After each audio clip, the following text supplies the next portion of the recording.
Alors, j'anime pour donner l'opportunité à des jeunes de grandir et de se construire en fait dans d'autres espaces que l'école ou le collège, enfin, en dehors des sentiers battus en fait.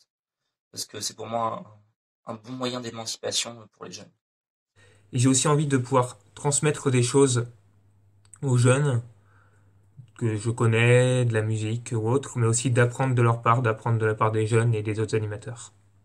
Je dirige un séjour parce que déjà d'un point de vue très personnel, j'adore partir en camp tous les étés et aussi parce que je crois à la force des camps pour se construire individuellement au sein d'un collectif, pour expérimenter la vie en société, pour expérimenter tout court, pour débattre, pour jouer. Et donc pour que tout ça se fasse, il faut des jeunes, il faut des animateurs, des animatrices et il faut aussi des directeurs et des directrices. Au-delà de la responsabilité que l'on a en tant que directeur, directrice d'un séjour, diriger, c'est animer un collectif d'animateurs, d'animatrices, et animer et faire vivre un projet pédagogique que l'on a construit justement avec cette équipe d'animation. En fait, en tant que animateur, en tant que directeur, c'est à nous en fait finalement de reprendre ce projet éducatif et de pouvoir faire oser, agir, expérimenter, faire rêver les jeunes. Voilà, c'est notre rôle.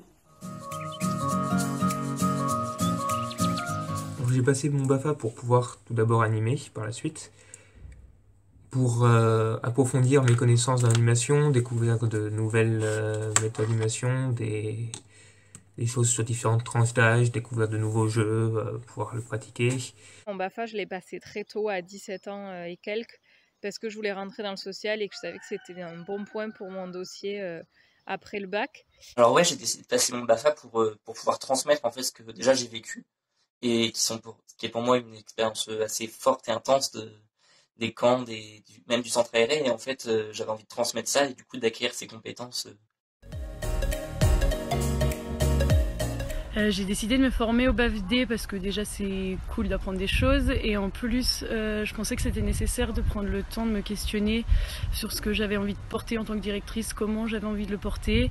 Voilà, le BAFD permet ça et en plus c'est une semaine sympa. Ça s'inscrivait dans la continuité d'un engagement militant dans l'animation que j'avais commencé avec le BAFA, avec l'animation d'une équipe MRJC et avec l'animation et la responsabilité dans un CA local au MRJC. J'ai passé mon BAFD au MRJC parce que je souhaitais échanger sur des méthodes pour animer une équipe d'animateurs, mais aussi pour me questionner sur les valeurs que je souhaitais transmettre au sein de mon équipe d'animation et aussi aux jeunes et aux enfants en séjour.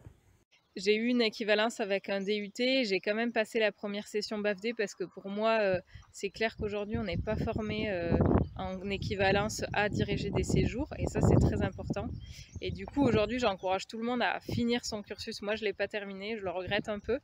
Ce que je retiens des formations que j'ai appris au MRJC, finalement, c'est que pendant ces formations, on sème des petites graines et puis que c'est à nous ensuite d'en créer une forêt. La formation BAFA au MRJC pour moi, c'est un espace où on peut expérimenter dans un cadre qui est sécurisant pour les personnes et qui est bienveillant et où on peut apprendre en faisant.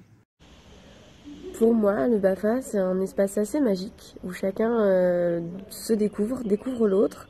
Le fait de travailler ensemble, de découvrir ses propres limites, ses capacités à être responsable, à être engagé. Et donc pour moi, former, c'est permettre à chacun de découvrir ses capacités personnelles par la transmission, par l'expérimentation et de faire ça dans le cadre le plus bienveillant possible. Donc être à l'écoute et puis permettre l'engagement, susciter tout ça.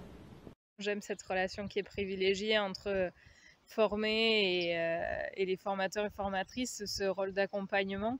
Et puis le fait qu'il n'y a pas besoin qu'on sache tout en tant que formé ou formatrice, c'est l'interaction en fait qui fait naître le savoir.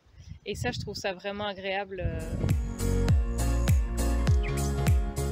Un élément qui m'a marqué dans mon parcours de formation BAFD, ce sont les discussions et les réflexions qu'on a eues autour de la place de l'alimentation dans nos séjours et comment on voit l'alimentation comme un enjeu pédagogique et éducatif dans nos séjours.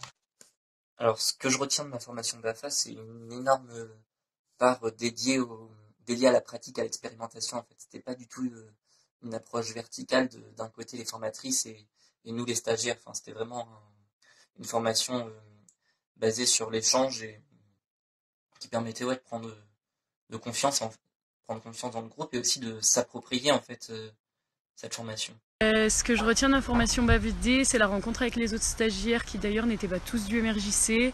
C'est tous les échanges qu'on a eus sur des cas pratiques, sur nos façons de voir les choses, sur nos manières de faire qui en tout cas moi m'ont permis d'avancer sur mon rôle de directrice. Les formations que je peux proposer sur genre et sexualité, parce que je trouve que c'est une vraie plus-value quand on est directeur et directrice de savoir aborder ces questions-là. Et du coup, je vous conseille d'aller voir les documents Mixicamp des EEDF ou toutes les ressources des EEUDF sur leur site internet. Voilà, allez, bonne suite de formation, bon BAFA, bon BAFD.